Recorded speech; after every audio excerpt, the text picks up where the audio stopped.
A terceira, a segunda é em 5 partes, ok? Muito bem, queridos irmãos, queridos amigos, vou colocar aqui alguns textos para que você possa levar em mente e falar a respeito da Bíblia, a palavra de Deus. Eu primeiro vou colocar aqui Isaías 34, versículo 16. É um conselho que nos dá para a gente buscar o livro do Senhor, ok? Outro é Isaías, capítulo 28, versículo 10. Lá diz o quê? Porque é preceito sobre preceito, preceito e mais preceito, regra sobre regra, regra e mais regra, um pouco aqui e um pouco ali. Isso é para a gente poder entender a Bíblia. Para a gente entender a Bíblia, você não vai conseguir ler uma página da Bíblia e entender a Bíblia. Você quer entender a Bíblia? Por exemplo, você quer conhecer a respeito das Escrituras Sagradas? Então você tem que pegar um conjunto de textos que vai falar a respeito do assunto. Pronto, vou colocar outro aqui. João 5, versículo 39. 2 Timóteo 3, versículo 16. Outro, 2 Pedro, capítulo 1, versículo 18 a 20. 2 Timóteo diz o quê? Porque toda a Escritura é divinamente inspirada por Deus, que é útil para o ensino, para a correção, para a educação, para a justiça, a fim de que o homem de Deus seja perfeitamente preparado para toda boa obra.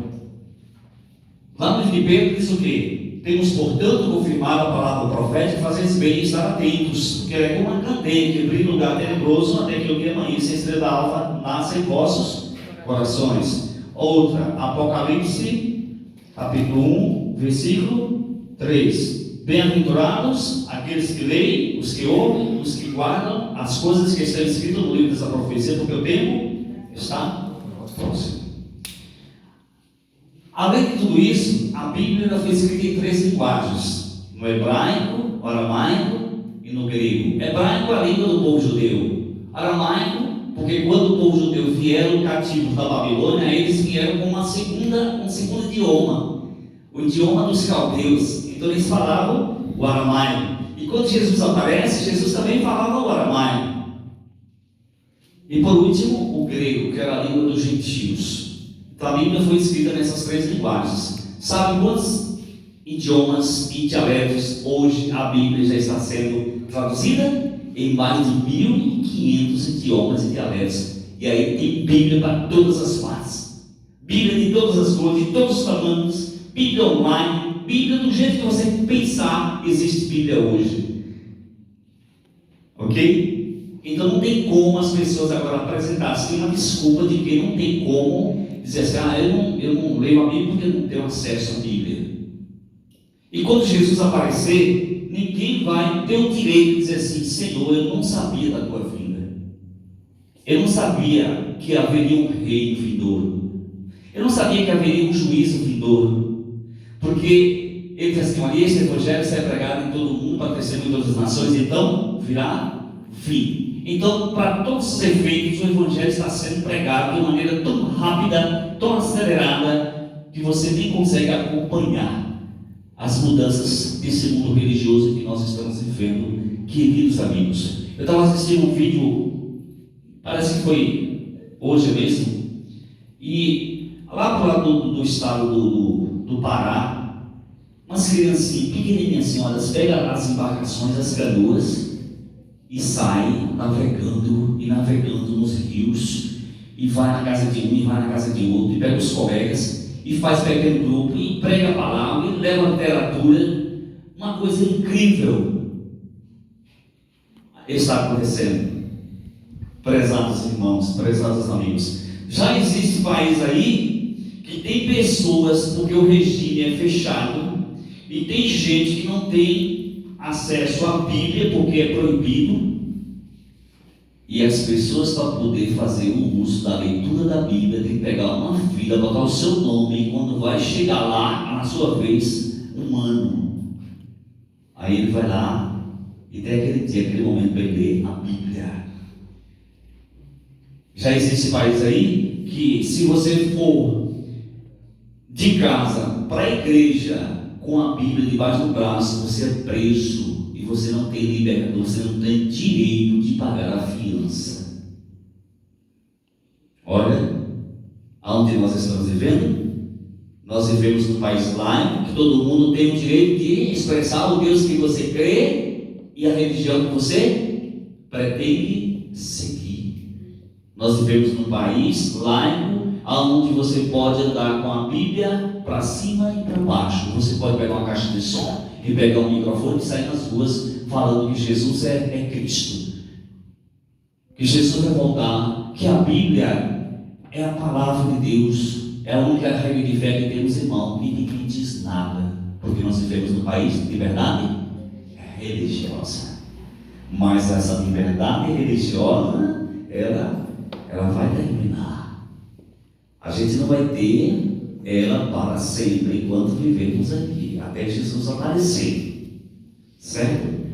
Ok? Então, queridos, prezados amigos, para que a gente possa realmente entender as demais 27 crenças da Igreja Adventista do Sétimo Dia, nós temos que primeiro acreditar que a Bíblia é a palavra de Deus. Se você for falar de Deus para uma pessoa e ela não acreditar na Bíblia, você está perdendo o seu tempo. Se você for explicar sobre a Trindade para uma pessoa e ela não crê que a Bíblia é a palavra de Deus, é tempo perdido. Se você for falar a respeito do Pai, mas ele não acredita na Bíblia, não adianta.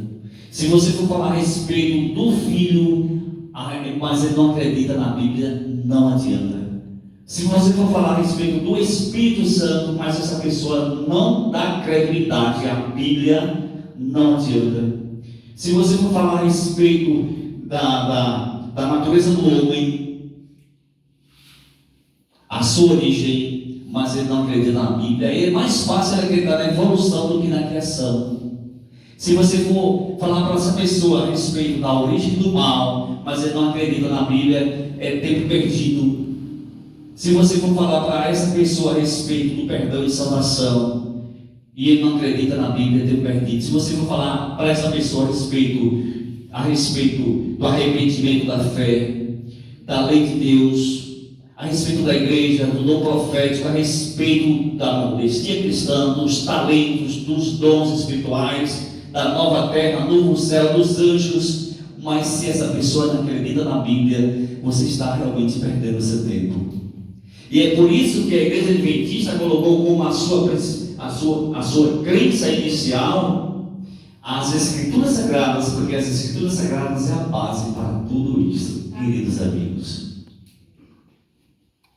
E é por esse motivo que Jesus ele diz assim: vocês devem então examinar a Bíblia, porque você examinando a Bíblia, você vai realmente conhecer a respeito de tudo isso que eu acabei de falar aqui para vocês. E existem pessoas que deram sua vida para que eu e você pudesse agora ter acesso a uma Bíblia Sagrada. Tem pessoas que pagaram com a sua própria vida por causa deste livro aqui. E no mundo que nós estamos vivendo, existem pessoas que estão sendo perseguidas por causa deste livro aqui. E por causa desse livro aqui, existem pessoas que estão se separando por causa deste livro aqui. Você sabia disso? Jesus Cristo, ele disse: eu não vim trazer paz à terra, eu não vim trazer paz, mas espada. Porque essa espada é a Bíblia, ela faz divisão. Quem serve a Deus e quem não serve a Deus. E no mundo que nós estamos vivendo, existem pessoas que quando vê o cristão se aproximando, as pessoas se recuam e se retiram. Sabe por quê? Porque a luz, ela não tem comunhão com as trevas. E tem pessoas que se incomodam quando vê a luz aparecendo. E Jesus ele disse assim lá no Evangelho de João: ele fala bem assim: olha, quem é de Deus, ouve as palavras de Deus.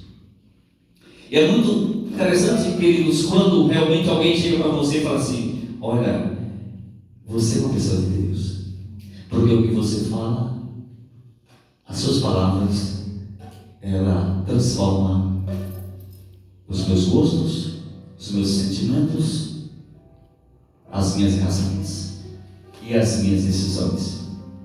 Isso é maravilhoso. É muito importante você ir chegando e alguém diz assim: eu venho de uma mulher de Deus, um homem de Deus. Mas sabe por que as pessoas vão falar isso para você? Porque você coloca em prática o que esse livro está te ensinando. Queridos amigos, a gente teria muita coisa para falar a respeito deste livro aqui, mas nós temos um tempo limitado. A gente não pode falar muito. Mas deixa eu falar uma coisa. Este livro aqui, ele levou um período de 1260 anos em que ele não poderia ter, as pessoas não poderiam ter acesso a este livro aqui, E é por isso que nesse período de 1260 anos foi conhecido como o período da Idade Escura, que durou dos anos 538 a 1798. As pessoas não tinham acesso à Bíblia, porque a Bíblia era proibida de ser lida. Só quem tinha as Bíblias eram os padres, os monges, nos mosteiros, porque a igreja proibia o povo ter a Bíblia.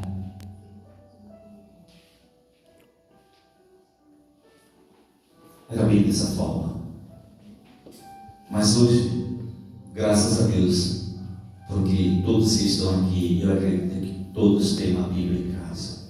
Amém. Aqui tem gente que tem 3, 4, 5 Bíblias em casa. Tem gente que tem Bíblia no seu celular. Tem gente que tem Bíblia nas suas redes sociais. O que você está fazendo desse livro? Estamos alimentando diariamente? Estamos transmitindo para que outras pessoas ouçam, leiam também? O que você está fazendo deste livro, meu querido irmão, meus queridos amigos? Este livro, como eu já disse para vocês, é a pérola de grande preço. Quando a gente lê esse livro, nós encontramos o desejado de todas as nações. Aqui está a bússola que nos guia ao bom. Os fenícios, eles eram os grandes navegadores da antiguidade. Eles andavam navegando, beirando a costa do mar, até chegar ao porto do desejado. Por que eles navegavam beirando a costa do mar? Porque eles não possuíam um aparelho chamado de a bússola. Nós estamos vivendo uma época pós-moderna, onde os meios de comunicação já chegaram realmente aos seus extremos, digamos assim. Estamos vivendo uma época em que as pessoas estão abastecidas de conhecimento tecnológico, científico, educacional e assim por diante. Mas nunca houve uma época em que as pessoas estivessem de costas viradas para o céu, como a época que nós estamos vivendo, em meio a tantas Bíblias espalhadas em todas as partes e em todos os lugares. Sabe por quê? Porque as pessoas não fazem uso da bússola. E que bússola é essa? As Escrituras Sagradas, a Palavra de Deus.